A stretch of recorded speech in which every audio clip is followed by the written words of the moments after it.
ஒரு மனிதன் குயிலை பார்த்து சொன்னான், நீ மாத்திரம் கருப்பாய் இல்லாதிருந்தால் எவ்வளவு நன்றாய் இருக்கும்.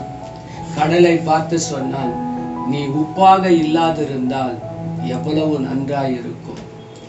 ரோஜா மலரை பார்த்து சொன்னான், உன்னிடத்துல முள் இல்லாதிருந்தால் எவ்வளவு நலமாய் இருக்கும். அவைகள் மூன்றும் மனிதனை பார்த்து கேட்டதாம், உன் வாழ்க்கையில குறையை பார்க்கிற எண்ணம், குறையை கண்டுபிடிக்கிற பழக்கம் இல்லாதிருந்தால் எவ்வளவு நன்றாயிருக்கும். ஆம் பிரியமானவர்களே, நம்முடைய வாழ்க்கையில எதையுமே குறையாக நாம் பார்க்கிறோம்.